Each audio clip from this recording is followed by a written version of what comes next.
23 জুলাই 2024 আৰু আজি আমাৰ প্ৰথমটো টপিক হ'ল Safai Apnao Bimari Bhagao campaign of Guwahati municipal corporation. Okay. Now, GMC has been organizing different activities under the SAFAI apnao BIMARI BHAGAO campaign, which was launched on July 15th. Okay. It is a 60-day initiative focusing on promotion of hygiene and eradicating diseases through a series of well-coordinated activities.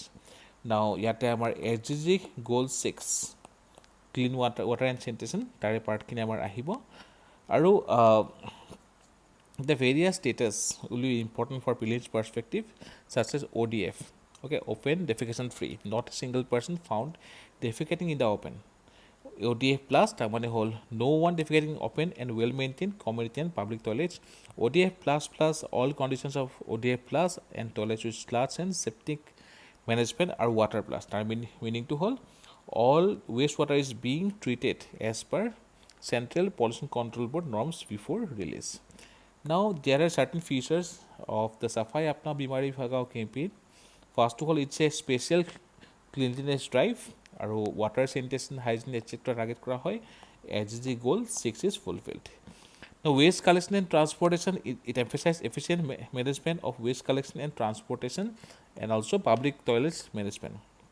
Lokote child sanitation and hygiene, provision of adequate sanitation and hygiene facility for children, water quality sampling, water works maintenance, okay, IEC door, মানে education and communication door in আৰু লগতে planning for information, education and communication activities and mobilizing communities for door-to-door activities, rapid assessment regarding the sanitation, protect, prevent, treat strategy, PPTS strategy, coordination and monitoring, community engagement, rainwater harvesting আৰু post-monsoon maintenance planning. These are the certain features of the campaign. Okay. Yare fitorat IEC, information, education and communication, আৰু door-to-door mobilization আৰু ইয়াৰ লগতে PPTS strategy, that is the protect, prevent, treat strategy. These things can be used for means perspective. আৰু লগতে GS1, GS3 কাৰণে আমাৰ important হ'ব. লগতে GS4 ক্ষেত্ৰত আমাৰ ethical perspectiveত কিছুমান আমাৰ utilization of public resources টপিকৰ আমি example হিচাপে we can use the campaign. The next topic is regarding economic survey. আমি অহা সপ্তাহত economic survey ওপৰত holistic classes ভালেখিনি লৈ আনিম. Now, in the economic survey, it says that it pegs GDP growth at 6.5 to 7%. Okay. Now, the survey spoke about Amrit Kal's growth strategy, and it is based on 6 areas. At a whole, boosting private investment, expansion of MSME, agriculture as growth engine, financing green transition, bridging education and employment gap, or building capacity of the states. Okay. Now, the survey speaks about the resilient economy, as Indian economy grew over 7% for the third consecutive year. Prelims are important. Improved current account deficit. Okay, that is import-export difference. India's current account deficit improved to 0.7% of the GDP, falling from 2.0% in fiscal 23. Robust forex reserve at the end of March 2024. India's forex reserves could cover more than 10 months of projected imports and also 98% of the external debt. Stable banking sector, or logote core inflation, the retail inflation was maintained at 5.4%, the lowest since the pandemic. Positive short-term inflation outlook, growth strategy for New India, this strategy, FDI inflow declined from 42 billion in fiscal 23 to 26.5 billion in fiscal 24. Growing energy needs aru sectoral performance. Yare under there are certain concepts which we need to know. First of all, GDP. Mane ki hoy? It is defined as the total monetary or market value of all the finished goods and services produced within a country's border in a specified time period. So 1 year amar dhora hoy country's border within the territory aru all goods and services yare jikini monetary or market value yet calculate kora hoy. Okay. Now, GDP includes consumption, C, I want investment, then G, government spending, aru next import-export. Okay. Now, consumption is the biggest engine, 56% of the GDP, আৰু ই demand from private individual technically known as private final consumption expenditure investment is a second biggest engine that is a 32% আৰু it is a investment demand generated by private sector business also' known as gross fixed capital formation government. The third engine is 11% contribution. It is a demand for goods and services generated by government and it's known as the government final consumption expenditure or net exports. It is calculated by subtracting the imports from the Indian exports. Okay. So GDP ক্ষেত্ৰত আমাৰ highest contribution থাকে the consumption part that is a 56% of the GDP, investment part 32% of the GDP, government spending 11% of the GDP, and the other is the net exports. There are two concepts, one is nominal, one is real. So nominal GDP is calculated in the market prices. Man azir dinot market price choli hobo, there is a nominal GDP. Okay. Whereas real GDP is calculated using constant prices. That is currently 2011 price at a basket use kora hoy. Okay. It is a derived matrix. A real GDP is equal to nominal GDP minus inflation. Inflation is the rate which is the value of the currency is falling and subsequently the general level prices for goods and services is rising. Okay. Now for the budget making perspective, nominal GDP is important. However, for the perspective of the common good, real GDP matters. Now there is another concept regarding country's economy that is like GVA or gross value added. ইয়াৰ পৰা আমি supply side আমি ভেলুখিনি গম পাওঁ. It examines the amount of value added in various productive areas of the economy. It tracks the output in the economy while looking at the total supply. আৰু GDP আৰু GVA relation কি হয়? GDP is equal to GVA plus taxes earned by the government minus subsidies provided by the government. Now looking at the GDP and GVA number,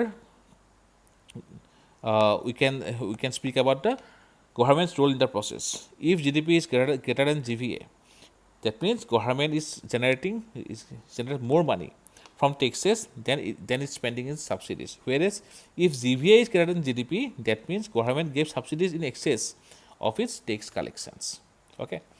So the next concept is regarding current account deficit.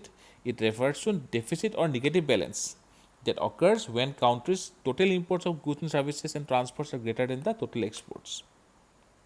Aro, it reflects the net flow of funds out of country to pay for foreign goods and services. Now, regarding inflation, there is a concept of core inflation. Yeah, generally seasonal perspective in dhora nohoy. It is a change of the cost of goods and services, excluding the prices variation of the seasonal elements such as food, energy, etc. Food and energy prices are exempted from this calculation because their prices can be too volatile or fluctuate widely. Whereas core inflation represents a long-term trend in the price level. It is used to determine the impact of the rising prices on consumer income. And the concept is the headline inflation. It is a total inflation in the economy. It is a raw inflation figure reported through Consumer Price Index (CPI). The headline inflation figures includes inflation in the basket of goods that includes commodities like food and energy. It differs from core inflation, which excludes food and energy prices while calculating inflation. So headline inflation, it gives idea about the total inflation, whereas core inflation excludes the food and energy. Okay. লগত আমি already পঢ়িলোঁ current account দেখাইছে ইয়াৰ বাহিৰে enter concept India's forex reserve তো according to recent data from RBI, India's forex reserve has increased to $655.817 billion. Okay. Also, India's foreign currency assets, the biggest components of the forex reserve, rose to USD 576 billion, while the gold reserves increased to 59 billion, according to RBI. At present, India has forex reserve to cover around 11 months of projected imports. Now, India's forex reserve includes foreign currency assets, gold reserves, special drawing rights, or reserve position with the IMF. It should be noted that most foreign exchange reserves are held in US dollars. So these are the various concepts. About the GDP, that is the growth rate pegs at 6.5 to 7%. Our core inflation falls. Logote improve current account deficit. These things are important. A factual data are prelims important. Now the next topic is Vibrant Villages program. India setting up vibrant villages near China border. The Vibrant Village is a centrally sponsored scheme announced in 2022-23 for development of villages on the northern border, thus improving the quality of life living in the identified border villages. It will cover the border area of Himachal Pradesh, Uttarakhand, Arunachal Pradesh, Sikkim, and Ladakh. Okay, total 2967 villages with 660 of them to be covered in the first phase. Okay. Now, the Vibrant Village program, it aims is to consolidate control along the 10th Himalayan frontier, while also improving living standards and opportunity for the local population. আৰু ইয়াৰে আণ্ডাৰত essential infrastructure such as all weather roads, drinking water supply, round the clock electricity, etc. ওপৰত work কৰা হৈ আছে. Apart from the strengthening border security, the village program is designed to improve living standards and create opportunities by developing essential infrastructure in some of the villages. The next topic is regarding KANWAR YATRA. Okay, name on the stalls versus secularism. Now, recent DIG's directive to display eatery owners' names and mobile numbers along the Delhi-Haridwar route indicating their caste and religion has sparked controversy.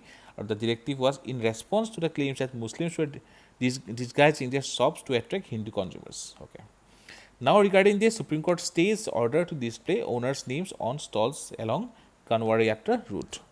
Now, way forward for secularism and peaceful coexistence. Now, secularism is a concept which we find in the preamble, okay, then fundamental rights, DPSP, etc. Okay, our Supreme Court in one of its judgment declared secularism as a basic structure. Now, way forward ki hoba at promote interfaith dialogue and community engagement. The interfaith dialogue can bridge the community gap by fostering understanding and cooperation. And in the SR-Boumai judgment, has emphasized the importance of secularism as a basic feature of the constitution which can be used to promote interfaith harmony. Also, Article 25, our right to religion, it guarantees freedom of religion which can be leveraged to encourage mutual respect for in different faiths. Article 51A, subclause E of the fundamental duty, it endeavors to promote harmony and the spirit common brotherhood amongst all the people of India. Okay, আৰু লগতে in the preamble ক্ষেত্ৰত the St. Xavier's judgment. So in the St. Xavier's judgment, Supreme Court defined Indian secularism, that is the equal respect for all the religions, so promoting interfaith dialogue and community engagement. So ইয়াতে আমাৰ SR-Boumai judgment basic feature বা basic structure আৰু লগতে Article 25, Article 51A subclause E আৰু লগতে St. Xavier's judgment য'ত secularism define kora hoisile equal respect for all religion in India. Next is implement anti-discrimination policies. The Indian Young Lawyer Association versus Kerala judgment, it ruled against discriminatory practices, reinforcing the need of equality. And also Article 14 ensures equality before law and equal protection within the territory. Our local Article 15 prohibits discrimination based on religion, race, caste, sex, or place of birth. Strengthen law enforcement and judicial oversight. International Human Rights Commission judgment 2009, it emphasized the need for effective law enforcement to prevent communal violence. Article 39 clause A ensures equal justice and free legal aid to all the citizens. These are certain dimensions which can be implemented for peaceful coexistence in India. Here the judgments are very important, or that the topic is important for GS2 perspective and also for GS4 perspective. The next topic is heat stress levels in sunlight pose risk to human. AIMS Guwahati Department carries out research on wet bulb temperature among the industrial workers in Assam. Heat stress ki hoy? Heat stress occur when the body cannot get rid of the excess heat. And when this happens, the body's core temperature rises and the heart rate increases. It refers to the physiological stress experienced by the body when exposed to excessive heat. কিহৰ কাৰণে high ambient temperature, high humidity levels, physical exertion, inadequate hydration, and poor ventilation in the workplace. Now, health effects of heat stress. Heat stress can cause severe health issues such as heat stroke, cramps, cardiovascular disease, acute kidney injury, and physical injuries. Okay, and women, especially in the heat exposed sector like agriculture, can lead to pregnancy-related complications including hypertension, miscarriage, premature birth, etc. Impact on labor efficiency and productivity. The heat stress reduces labor efficiency and productivity by necessitating slower work paces or reducing work hours. The International Labour Organization study projected a 2.2% reduction in total working hours worldwide by 2030 due to heat stress, and leading to GDP loss of around 2,400 US billion. Regional disparities. The impact of heat stress is not uniform across regions. The heat stress in Asia and Pacific regions are expected to go higher and higher. Why? Because here our humidity level to get high hoy, okay, our moisture content bahut khini ase. The next concept is regarding wet bulb temperature. Now, wet bulb temperature is the lowest temperature to which air can be cooled by evaporation of water into the air at constant pressure. It is therefore measured by wrapping a wet wick around the bulb of a thermometer, and the measured temperature corresponds to the wet bulb temperature. The dry bulb temperature is the ambient temperature. Our difference between these two temperatures is the measure of humidity of the air. So, wet bulb temperature, ami joa porohi poriso, important for prelims karone, mains karone, aru heat stress is very important for GS1 and GS3 paper this year. So now these slides include the economic survey highlights. Aru ami jihetu oha haptahot economic survey class kini start korim. You can just give a read about the different perspective given in the economic survey. The next topic is regarding agriculture reform. The economic survey calls for urgent agri reforms. Aru yat koa hoise, the survey elaborates 5 policy recommendations that government can take to ensure that the markets function in the interest of farmers. First to all, about future and option market. The first step talks about not banning the futures or options at the first sign of price spikes. To inflation hoar logalok options ba futures kini bond ban kobo nalage. The intelligent regulatory design of such markets can obviate the need for bureaucratic interference in the futures markets for agricultural commodities, as per survey. The second is very important. It speaks about invoking export bans only under exceptional circumstances, because farmers should be allowed to benefit from higher international prices, according to survey. The third step is re-examining the inflation targeting framework. It says that India's inflation targeting framework should consider targeting inflation excluding food, because higher foods are more often not demand induced but supply induced, and it is worth exploring whether India's inflation targeting framework should target the inflation rate excluding the food, as per the survey. Okay. Here bahire, it gave the 4 recommendations about the need for increasing total net irrigated area.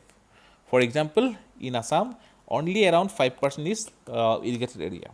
Our total potential is 27 lakh hectare, but only certain amounts is potential Assam he can implement kora hoise.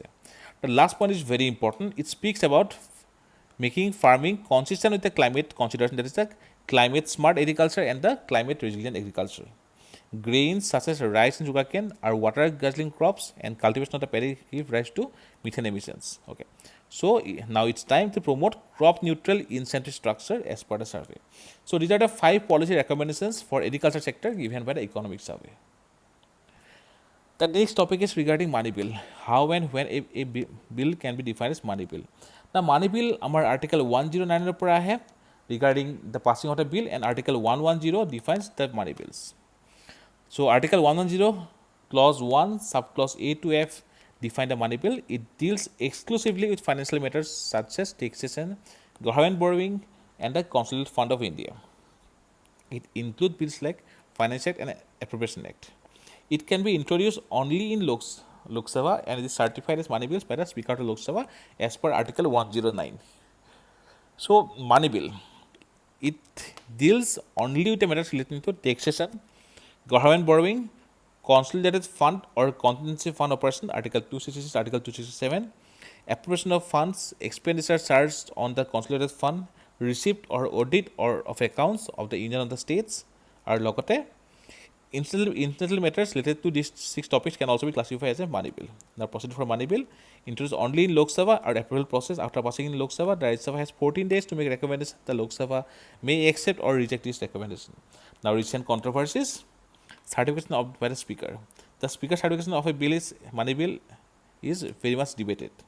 The Aadhaar Act 2016 and the Finance Act 2017 faced judicial scrutiny for their classification as the money bills. In the Aadhaar case, the Supreme Court upheld the classification, while the current CJI dissented.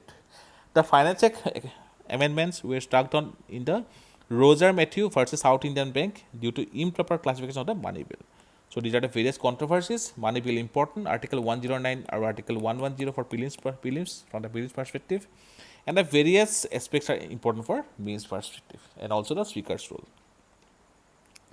The next topic is again regarding the economic survey. India has shifted to women-led development. Female labor force participation rate is rising. Now, as per the union budget declared today, rupees 3 lakh crore for schemes intended to benefit the women and the girls. It signals the government's commitment for enhancing women's role in economic development, as per the Union Finance Minister. Now, ইয়াত যিখিনি data দিয়া আছে, if you look at the data, India is transitioning from women's development to women-led development. Meansৰ ক্ষেত্ৰত আমাৰ important হ'ব these statements. Budget allocation for women's welfare and empowerment increased by 218.8%. Very significant. The gender budget now constitutes 6.5% of the union budget, highest since 2006. The female labor force participation rate, which increased from 23% to 37%, and driven by rural women. Skilling schemes have increasingly targeted women. PMKVY, 𝐂𝐸 Yojana, women trained increased from 42% to 52.3% in the last 7 years. Jan Shikshak Sangh scheme, 82% of the beneficiaries are women, and ITI and National Skill Training Institutes, female participation rates from 9.8 to 13%. So these are some positive number for women-led development. So women are GS1, GS2, GS3, quotation report kind of important. Now some factual. One is the Operation Alert launched to thwart illegal influx from Bangladesh.